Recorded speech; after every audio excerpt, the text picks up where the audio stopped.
Hello, I'm your host, David Newson, and welcome to Coded in Gold.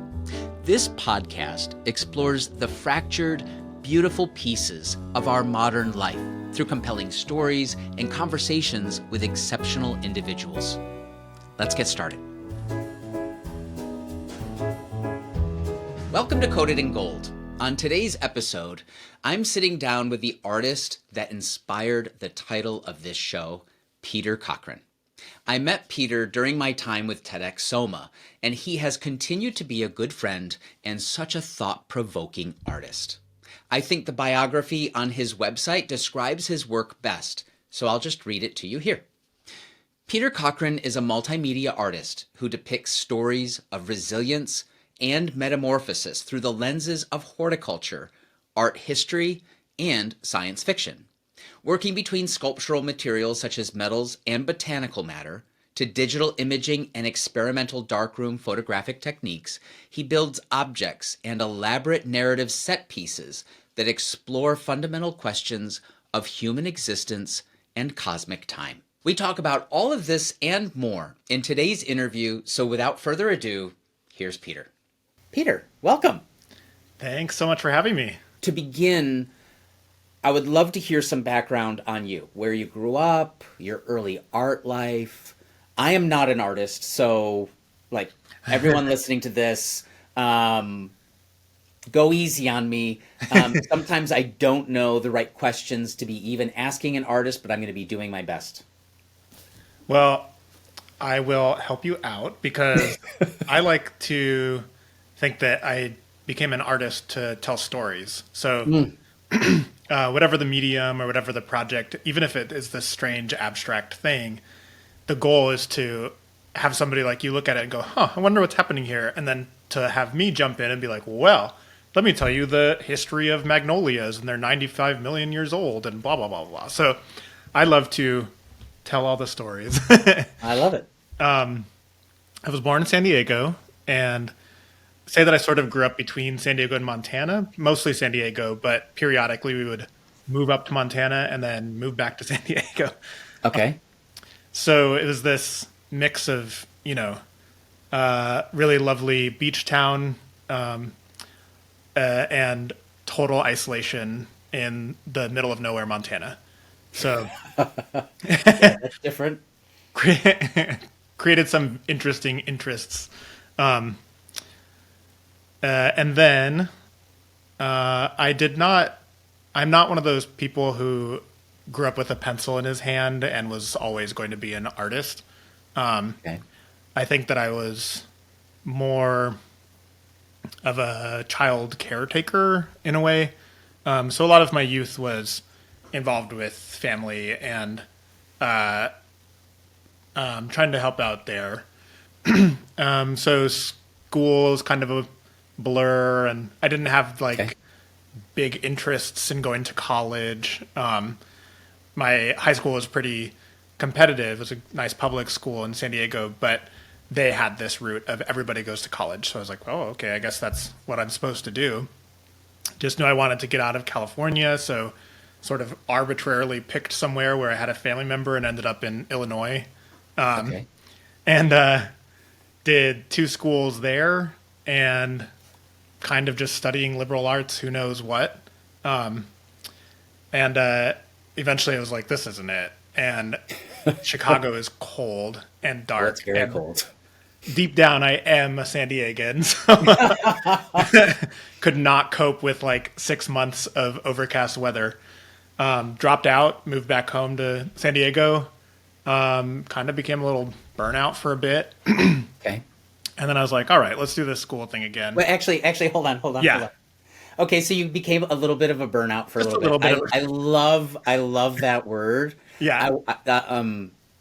Not every single person watching or listening is going to know what a burnout is. So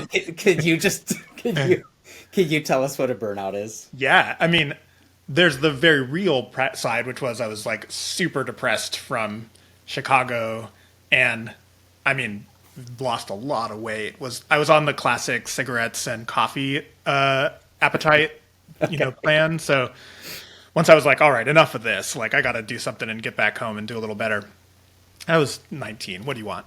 Right, sure. And so I went home where it was sunny and I had a room to hang out in and play video games and smoked a lot of pot. Got a job working at Whole Foods and smoked pot. And 6 months flew by. Okay. And I was like, all right, let's try school again. All right, cool. So went up to San Francisco and went to San Francisco State because I was like, all right, I shouldn't try the art school in Chicago that's all this money. I should try and figure out if there's anything that I like. Thought I might be a botanist, did some classes in botany. Thought I might be a film major and go make music videos, so tried a bit of that.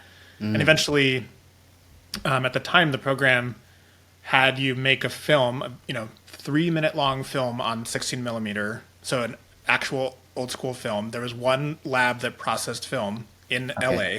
So for our final project, we had to shoot this 16 millimeter, overnight it to LA, get it back, get the digital copy of it back and edit it digitally, and then show that for the class. And I was like, this is crazy and takes forever and is super expensive. I bet there's another type of film that I can have a little bit more control over.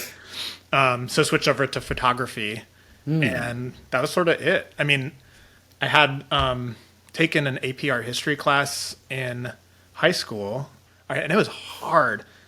So we had the Holy Bible of Art History books, which is called Gardner's Art Through the Ages. And it is a tome that takes you through all of art. And I remember in high school, that was the only class that was really, really hard because it was so much information, so much memorization. But, fast forwarding through college, burnout, up to San Francisco, trying to figure out what I wanted to do, I found that book again. And I was flipping through it. And I was like, I remember this. I remember this. I remember the date of this piece. I remember the painter for this old Dutch flower still life painting. Like, this is strange. Maybe I should follow this.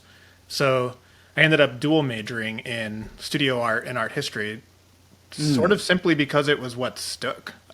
I mean, like I said, a lot of childhood is sort of a blur. Don't remember a lot of passions or things that I wanted to do. So coming to art as an adult was really a decision. And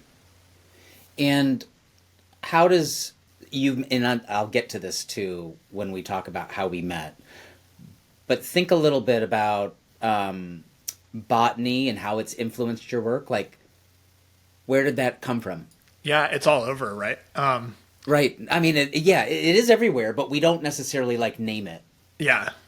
Yeah. So like me, I'm a guy that loves trees. Yeah. Right? I am a tree person. That's why, even though it does rain here a lot in the winter, and it can be really depressing in Portland, I can also put on a raincoat and go and walk through, what my son has lovingly termed, because he's heard me say it, the temple of the trees. Oh, amazing. Right? You can go and walk through very they're not even necessarily old growth, but you can go quickly, even in my backyard almost, right? Go walk through, trees that are 70, 80 years old, and there's just an element of feeling rooted in the earth that just feels super good. Yeah, and I mean, that's ancient with humans, and I think that's what draws me to it so much is the botanical world is this through line, not just to track sort of the age of the planet and its evolution, but our own. So as long as humans have been doing our thing, we have been doing it with plant life. Sure. And then as we get into a little bit more contemporary history, people start writing about plant life as divinity and as a place, as an actual sanctuary, and linking it back to photography with westward expansion. The early photographers of the 19th century would go to places like Yosemite, which was, that was a trek at the time. If you look at pictures of Ansel Adams trekking out there to take photographs of the Yosemite Valley, it's him in his car with an 8x10 camera, which is a device that's, is bigger than my body, and getting on top of his car on the roof of it and setting up this camera to get the right shot. I mean, it is, you bring a dark room, you do the whole thing to get out there and take these photos.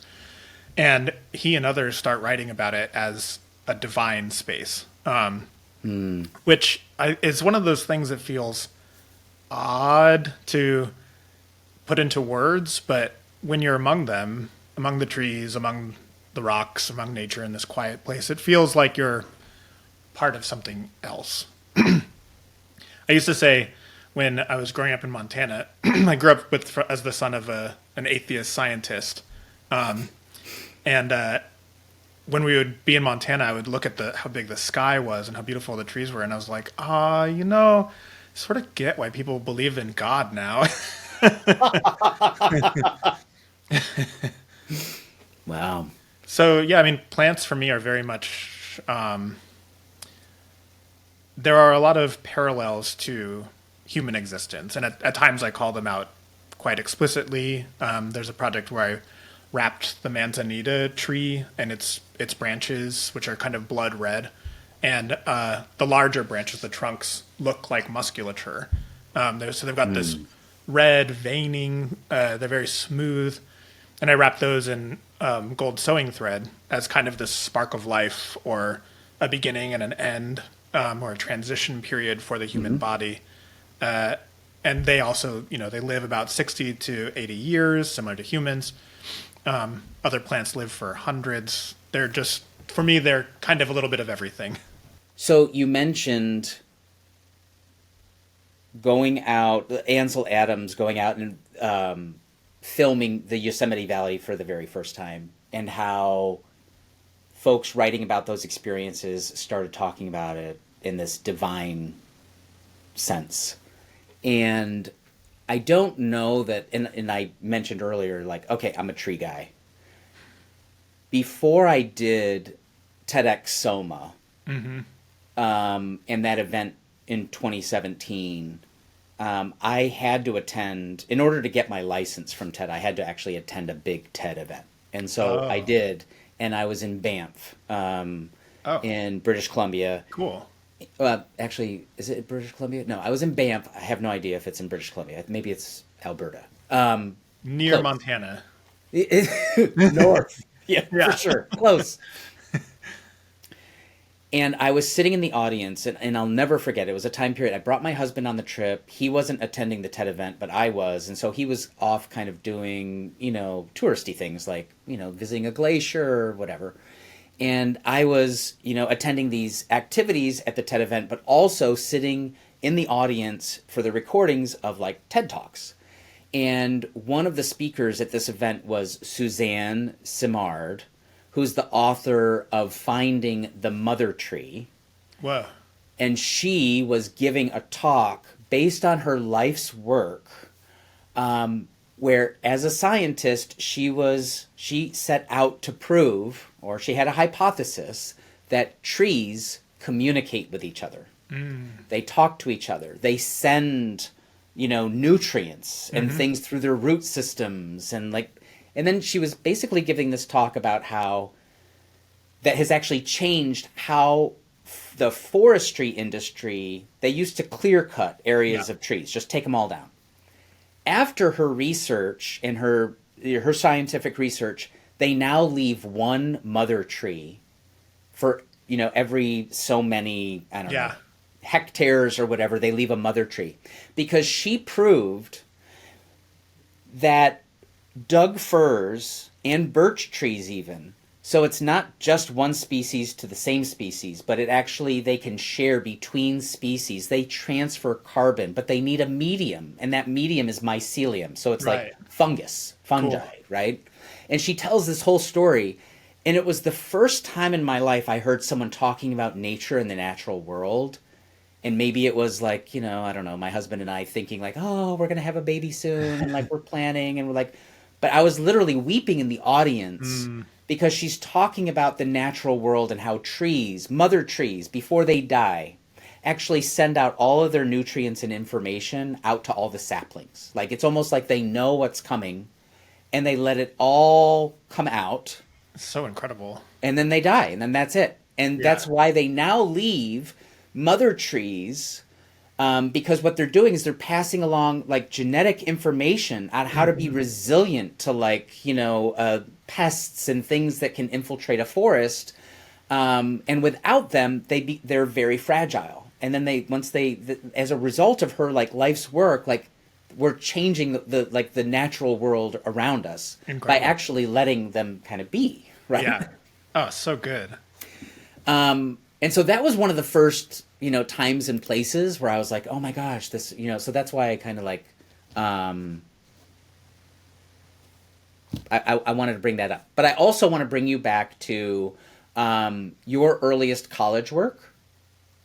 And what sort of made you feel like you were going to do art professionally? Ooh. I think in college, art was, for a lot of young people, was a great outlet. So it was a way to understand myself a little bit better and very much come out. So it was a way to process being gay.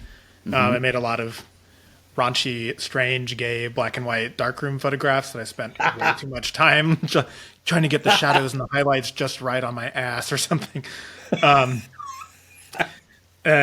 And then that kind of shifted, and eventually I started to be like, okay, maybe I've learned a lot of what I wanted to learn about myself, so what's kind of next? That came right about the time that I graduated, and I worked for a little bit at SF MoMA, helping do their archives, and I was like, okay, well, maybe I don't want to do the art history side of things. Okay. And so I was sort of 1 foot out of San Francisco, being like, I'm going to move to Berlin. That's where all the cool artists are, and I'll escape it all and be there. Sure. And right when I was, metaphorically packing my suitcases, I got an email from a former professor who's like, do you have a resume ready to go? And I was like, sure. Sent it off to an artist in San Francisco who's has like an international career, and became her studio manager. And that really, I think, for me, solidified, okay, this is what I want. I did not really make work after graduating undergrad, despite it being something I loved. I just worked in the arts, learned about it firsthand from somebody sort of what I considered at the top of her game. And again, sort of made that decision, okay, yeah, this is something that I want. It is going to be hard. Being a working, practicing artist is uniquely difficult. And I think you have to really stay yourself and recognize that you've got to have some resilience to go through years and years and years of maybe nothing happening. And it was really incredible to work with her, find out what the sausage looks like, how it's made, and go, yeah, totally. Shortly thereafter is actually when I came to making Osiris as well, which I think of as my first, like truly my first formed body of work. Okay, so that was your first formed body of work after working with her? Yep. Wow. Yep. Okay, very cool. Yeah. And I mean, there are things that I'm still, kind of proud of from undergrad, some black and white pieces that I'm like, these are nice little landscapes or something. And I was always a conceptual artist, so I was making like crazy things that, no undergrad should be making. But I think it wasn't until Osiris that I was really like, okay, I am going to fully pursue this. I'm going to be an artist. There's always this kind of funny thing of, do I call myself an artist or do I not? And sure. Eventually it was like, yeah, I'm an artist. That's it. Oh, that's great. And I want to dig into Osiris. I want to set the stage a little bit. So I come back from Banff. I get the license for TEDx Soma, and I'm like, okay, I'm doing this. Like, I'm going to do this. And it's also related to the art world, which is because SF MoMA had just gone through that $600 million renovation. Right. And I had read this article that was, some people kind of saying like, hey, $600 million to house all of this art, and it's really kind of not accessible for everybody. And so, there was, and as you know, like TEDx Soma, the 2017 edition, which was my first crack at a TED event, was held in the theater inside of SF MoMA. Yeah. And the reason we wanted to put it inside SF MoMA, and of course there was a vetting process. They wanted to know, what kind of an event are you doing? Why? Like, we just don't let anybody have an event in the theater. We want to know what it's all about. And one of the things that I really wanted, like, I was going to put some people on stage, that were creating art in ways that aren't necessarily going to make it inside of SF MoMA, Right. street artists or whatever, right? And then you wound up actually doing like the set design and artwork, which was based on your Osiris work, for TEDx Soma. So I kind of want to like string those things together. And it was as I was casting a wide net within my own network, like I wanted to know like who's doing interesting things in the art world. And Micah, who I had previously worked with, was like, oh, you need to meet this guy. Oh, And hilarious. that guy was you. Yeah. Oh, amazing. Okay. Yeah. And then I think we met and you took me through like Osiris, and I was like, boom. Like, Yeah. I mean, so, okay. We've been talking about Osiris. What is Osiris? Did you want to set it up, or do you want me to? No, you set it up. I want you to talk about it. I mean, I can talk about how it, obviously Osiris, just for this audience, really helped influence the title of the podcast. Right. So cool. So special. there's a lot to it. I mean, like, Yeah. It's based on like Kintsugi. We've talked about me, traveling to Japan quite a bit, but like, there's this beauty that happens in Kintsugi, like this art form of Kintsugi that you brought into your, first professional piece of art. Yeah. And I would love to hear about it. Yeah. So Osiris really started because, as I mentioned, childhood was sort of a blur, and some of that comes from traumatic experiences. So one of the, without getting too into the gory details, one of the effects of PTSD can be a lot of memory loss. So I was like starting to feel some of the effects of this, and maybe around 24, 25, I had my first panic attack on a mountain top in Montana, where it felt like I was falling off the mountain. I was like, oh God, this is the end. Yeah. And that I had a couple of one-off experiences, unfortunately all in nature, which was really hard for me because I thought I was going to be one of these Ansel Adams style landscape photographers out there with my camera ready to go. And bit by bit, over maybe 2 or 3 years, that started to get harder and harder. So as I would go out into the world, I would have some of these either beginnings of or full-blown panic attacks, and I did not know where they were coming from, why, what was happening, any of it. I ended up getting put in touch with a really wonderful therapist back in San Diego who helped start a lot of my life, really. She was this wonderful, she had just retired, I think, the day before I sent her an email or something. And she said, come on down. I'm not really doing this anymore, but I would like to do this for you. We met for, I think, 6 days in a row and just talked about it all.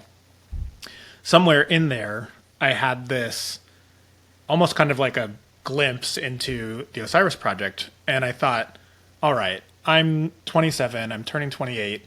I have had things happen to me that are starting to bubble up now, and I should probably take a look at them.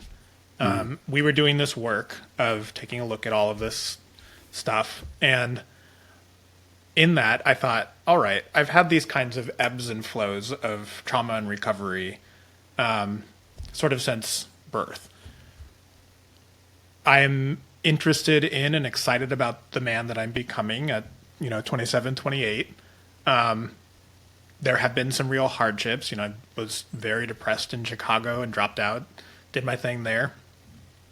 But I don't think that this is going to be sustainable per se if each year I'm continuing to have more and more of these panic attacks, which again, I didn't really even know what they were.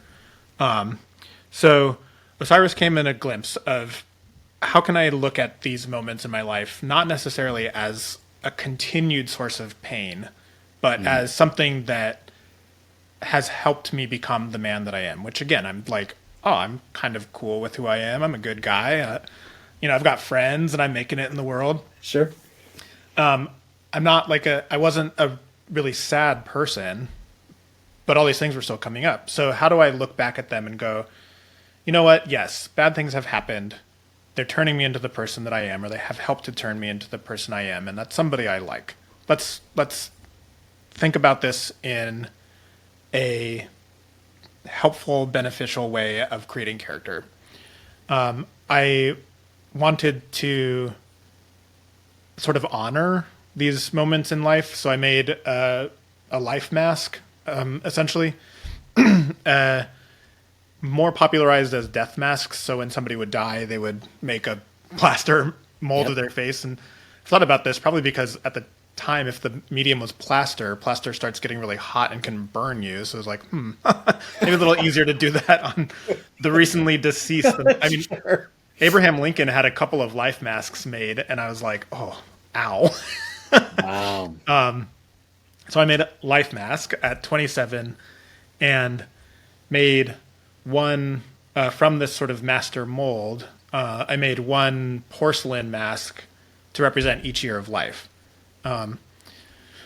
Porcelain is this very thin, beautiful, but also firm material, and it fires in the kiln. When you work with clay, it's wet, it turns bone dry, and then you put it in the kiln to fire it and make it fully resilient and hard.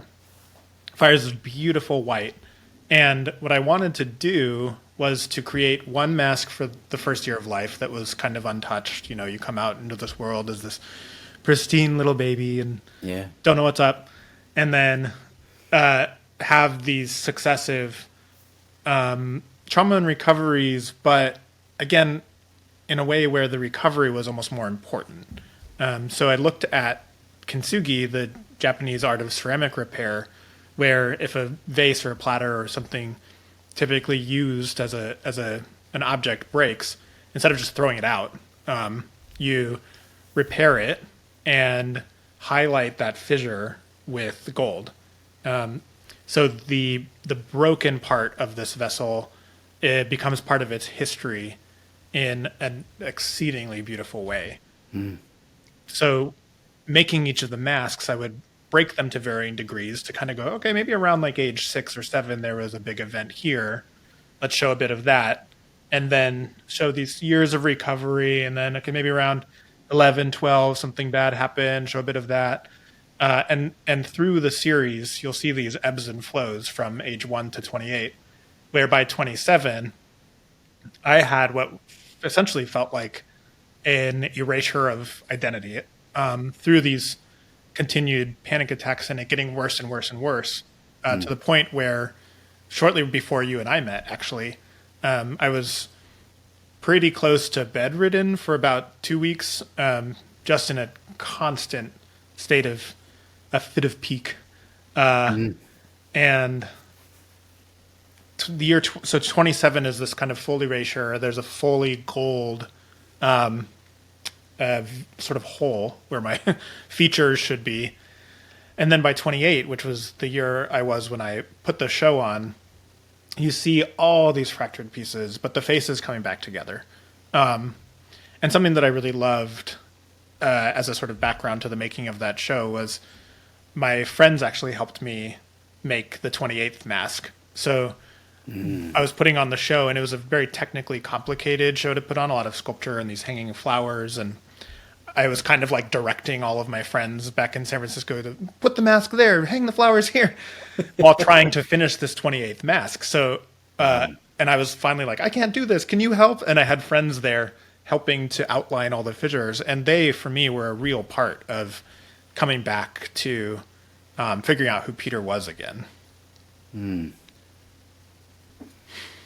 Very cool. And you also talk about, you mentioned placement of flowers. Tell us a little bit about when you opened Osiris, how that, I mean, it's also on your website, so people should definitely go check it out. But like there was this, very, I mean, we've talked about this botanical influence in your work, and it showed up in your very first work. Yeah. I didn't even really put that together. I was just kind of like, of course the flowers were there. And so a big part of it was, a big part of calling it Osiris was, of course, for the Egyptian god of the dead. But my, lay understanding of Osiris and how death was thought of in ancient Egypt was less as an end and more as a transition.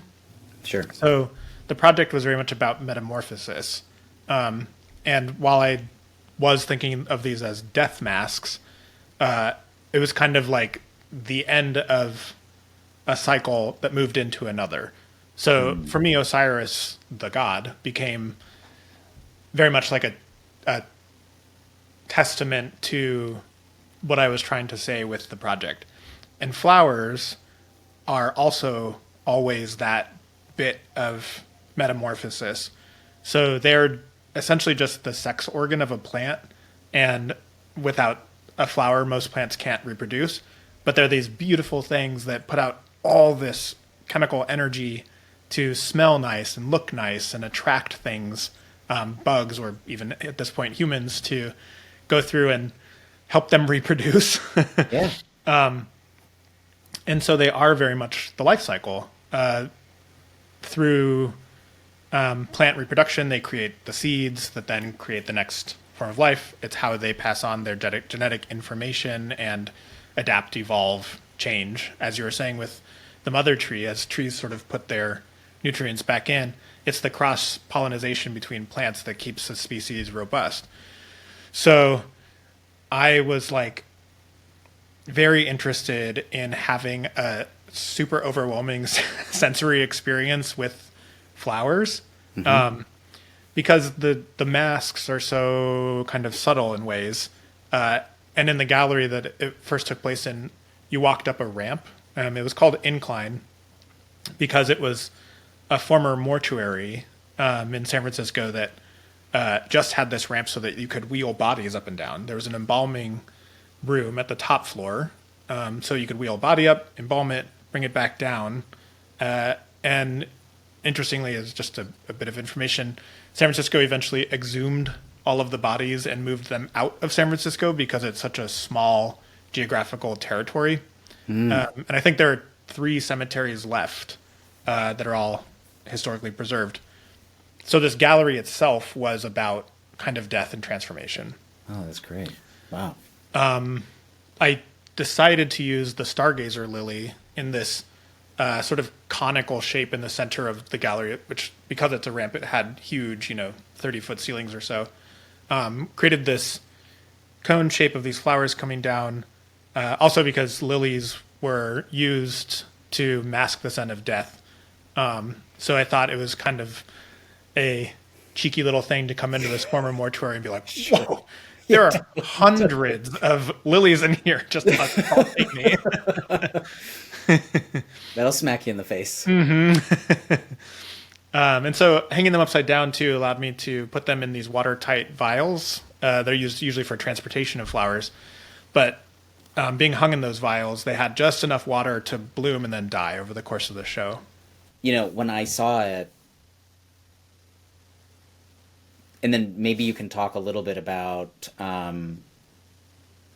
your work with, TEDx Soma in 2017.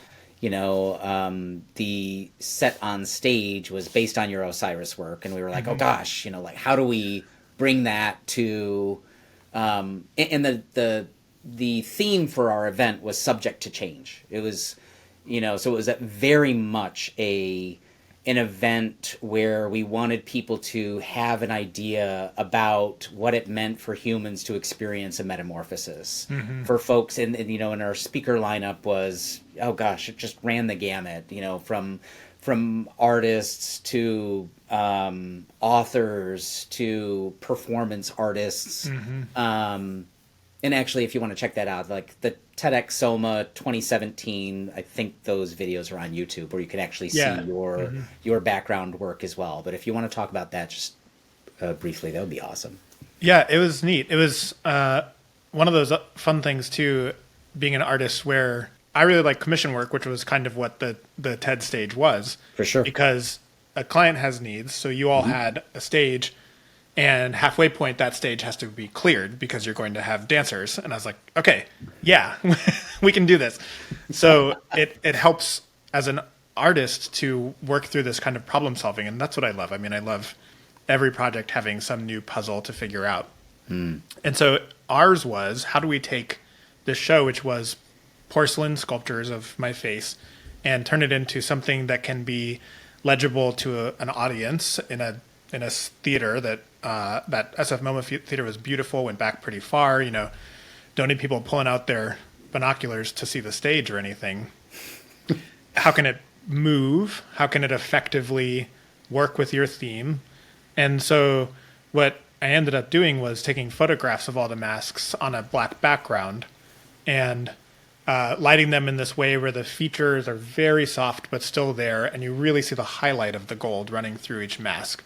From there, I thought, okay, the stage is going to be pretty black. The TED Talks are quite minimal. And you've got the light on the speaker. You have that lovely carpet where they can stand. And you have a sign. So that's sort of it. And I started to think, like, could these masks almost work as stars or like constellations? Yeah.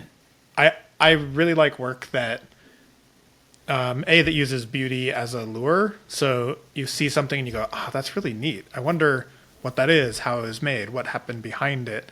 But also works that are almost visual double entendres, where you look at it at first and you're like, I think I know what this is. But you look again and you're like, oh, whoa, there's something else happening here. And so from afar, they just sort of read as like white dots on a stage. And as you spend a little bit more time looking at it, you went, oh, this is a person's face. It's changing in these ways.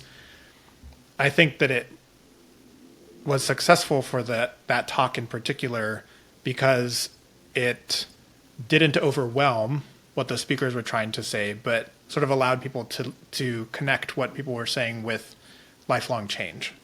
Sure.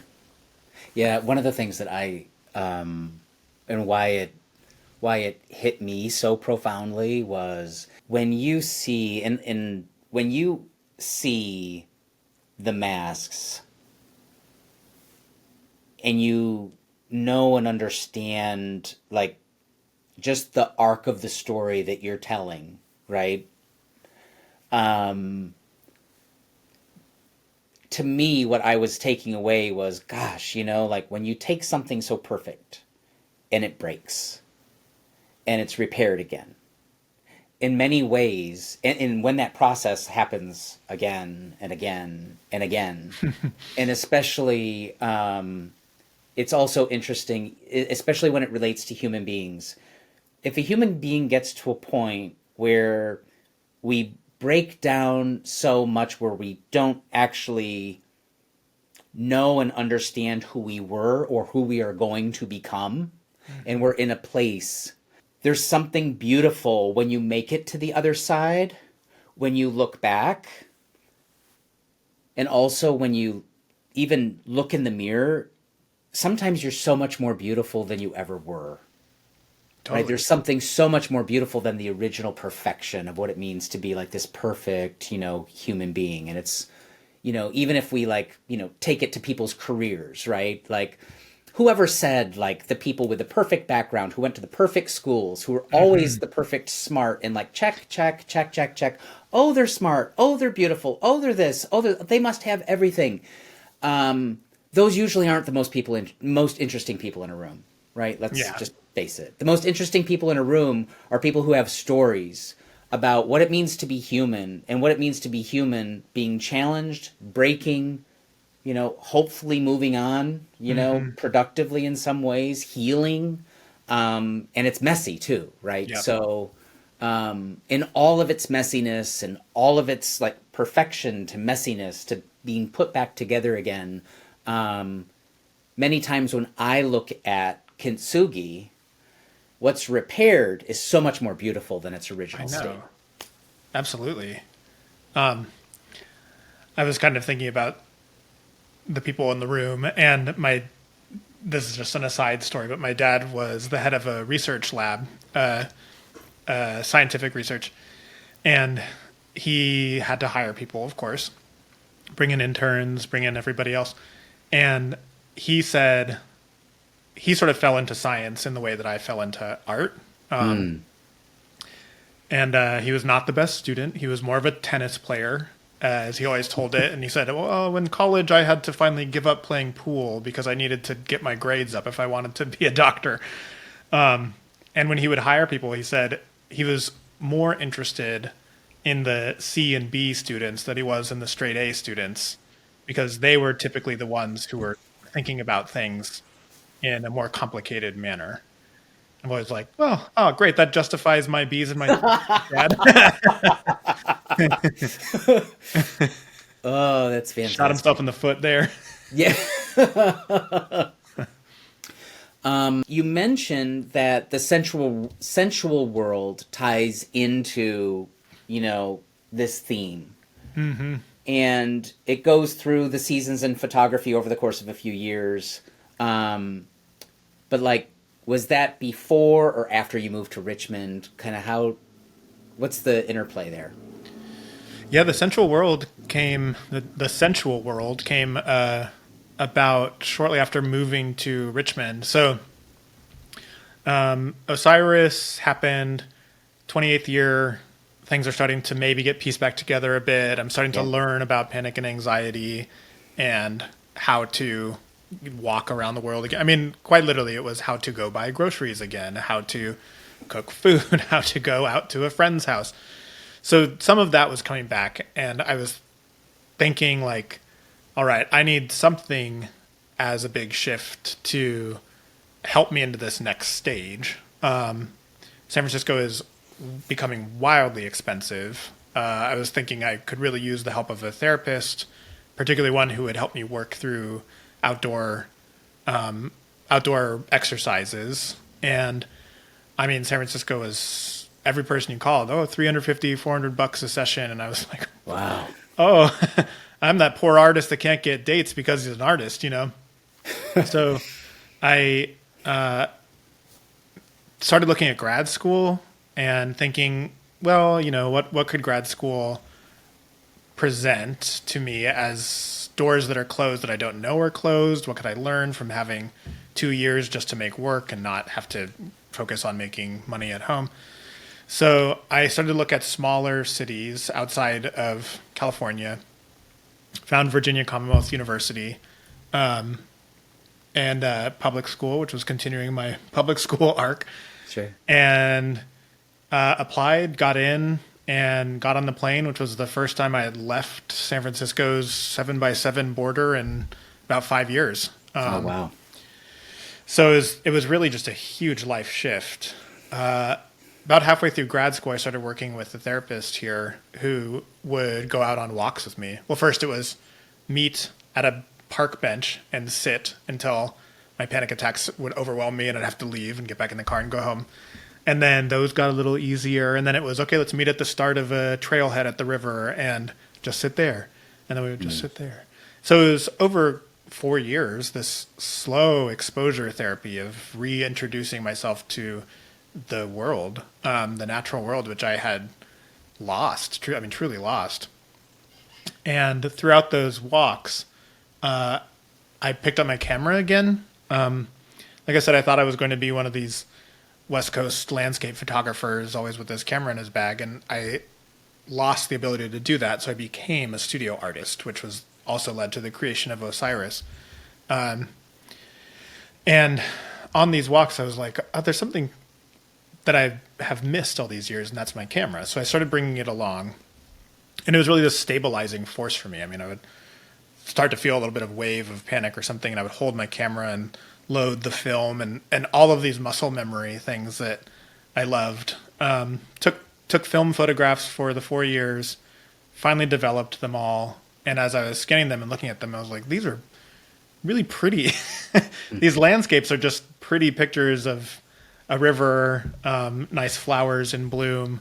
These don't like mimic the experience that I had when I was out there. Like I was, in the real throes of it, trying to like just walk back to the car. So I printed them through a physical printing technique that is the risograph printer, originally invented in Japan to sort of quickly do things like flyers for shows or movies or things like this. The risograph printer is basically the same thing as screen printing, but it's mechanized, so you can run the same image through 4 times and use 4 different inks laid on top of each other to create an image. So it's this really beautiful analog mechanical way of creating color images, not typically used for photography because they're pretty distorted. And I really wanted that distortion, that physical distortion, to bring back to how I felt there. So use the risograph, deteriorated the image through it, photographed it again, photographed those images, blew them up so that you start to see how sort of big those dots of the risograph printer are. And it creates this almost like painterly, impressionistic version of a photograph. So it was this way to like create a gauze filter over otherwise a nice pristine landscape image, which I think helped to fog up the memory of it. What you've been describing, I think, is agoraphobia. Yeah. Yes. Yeah. So can you talk about like, okay, what is that? Even what is it? How prevalent is it? Like I like if we stop someone on the street today and ask them if they know what it is, it's kind of like, oh gosh, what is that? Yeah. And I want to talk about it because I have a belief like there are these things that people experience in the world and they're very real, right? And they're more common than we think. Like and we should be talking about them and shine a spotlight on them. And that's why I'm asking, right? So what is it? How common do you think it is? Agoraphobia is, as they say in all the books written about it, agora was the original root of it was the market. So phobia is fear of the market, which translates to typically a fear of an event, a situation, a place. Agoraphobia in modern times is a sort of blanket term for somebody who experiences an intense surge of panic or regular and general anxiety about specific situations. So for me, like I said, at the worst, when I was about 27, it was everything. So everything would cause and create panic. As things got better and better, it became situational. So walking into a meadow would be difficult because there wasn't anywhere to like duck in and feel safe again. Right. Getting on a plane is a really common example. I think plane riding is very common for people who are terrified of it, which is a real bummer because I used to love planes and airports and everything. Sure. I mean, I think there was even something in the news recently about somebody who like had to get out of the airplane really fast. They opened up the, emergency exit, the emergency door. Yeah. And went out on the wing and were just like, I need to get out of here and I need to get out of here now. Right. Yeah. I mean, it's that sense of terror, like sheer terror that if I don't get out of this situation right now, I'm going to die, or it manifests differently for everybody. But it is an extreme spike of fear, usually leading somebody to do something irrational, like try and get out of a plane. Sure. So it's an intense feeling, as I learned through my lovely workbooks and It is not harmful. Nothing's going to happen to you. But it's just the nervous system a bit out of whack. Sure. Sure. And quite common. I wish I had my book on me right now, but it said something, like throughout a person's lifetime, maybe 1 in 4 experience panic, agoraphobia to a degree. It's usually not like a full lifetime of this extreme problem, but people can experience it here and there. And it sounds like a really big step in your evolution was like getting on that airplane and going to Richmond. Exactly. Yep. Right? Yep. I remember talking to a friend and saying like, oh, I don't know. I just don't think that I connect with the gay community in San Francisco. I feel like I'm not going to find love here. And just saying that I got married when I moved to Richmond. So yeah. Yeah. And that same friend also said, I think that doing something big like this and pushing yourself out of whatever type of small comfort you've built will be a huge step. And it was. I mean, it was massive. Yeah. Sometimes I still wake up and I'm like, whoa, what am I doing on the East Coast? Sure. Yeah. And I mean, and even fast forward now, talk to us a little bit about what Threep is, right? Like you've been working at building community. Absolutely. Yeah. I did grad school. That was 2 years of just really intense work. Shortly thereafter, the pandemic hit, which was too bad for getting more involved in a community. But as that started to lessen and the world opened back up, I realized that building a community in Richmond was really important to me. So I continued teaching at VCU, and I got connected with an arts organization here called 1708 Gallery that I just love and sit on the board of now. I jury an arts organization here that hands out money to artists who apply in organizations. And I built Threep, which is a fine art printing business. I've been printing for artists for such a long time. I was kind of like, well, let's formalize this and turn it into a thing. Sure. And I think that each of these steps, starting with grad school and then continuing to live in Richmond and be a member of the community here, have been about building a network and building relationships. When you move across the country, you lose that sense of what a quote unquote home is. And sure. Something that I realized when I was that young kid that was like, I'm going to move to Berlin, was you have to take yourself with you. So, I mean, I really cherish my 10 years in San Francisco because I think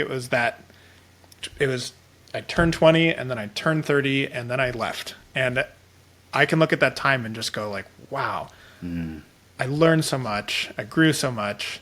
I have incredible friendships that I made. And hitting 30 and getting on that plane and moving out to Richmond felt like, and now this is the time to put all of that to practice, really dive into the person you want to be. And I'm one of those people who loves aging. I mean, things get softer, things get a little easier, a little funnier. So we're recording this like ahead of a very big birthday for me, which is like in 9 days.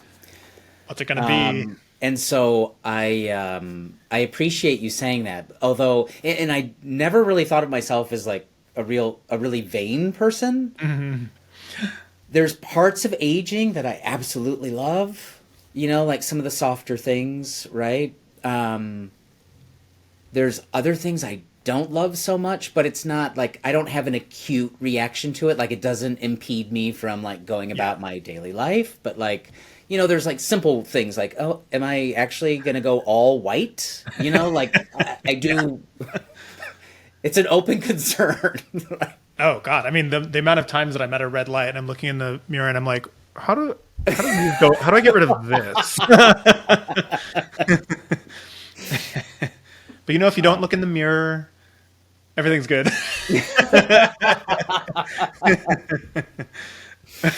Yeah, I mean, it's interesting. I was also on our trip. I was kind of reflecting on like, okay, this is a big, an age to me really is just a number, but it does allow, like you said, like from 20 to 30, I was here and doing this, and then like boom. Yeah. But it's a nice point. Like it's like a little,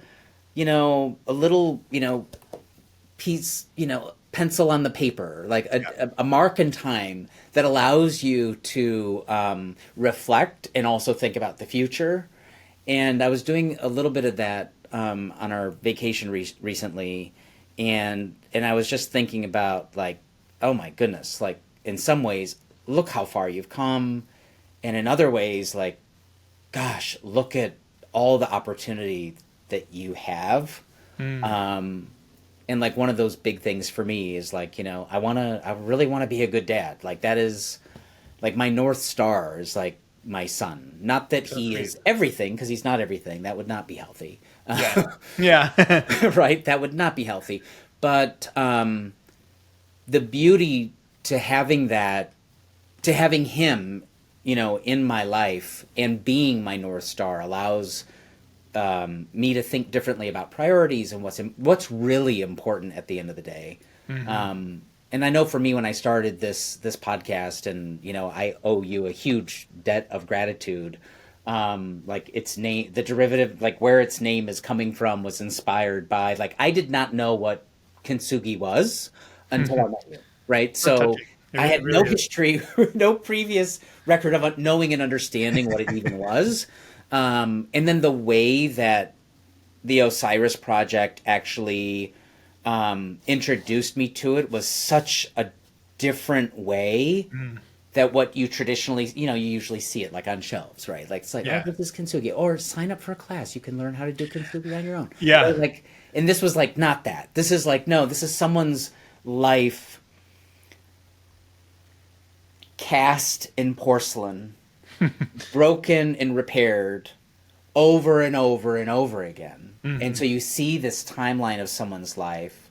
And then I think the most beautiful part, even for me, is watching what you've become. Right? So like, and that's the beauty of human beings. You can have this like art project, this, piece of work that you've done.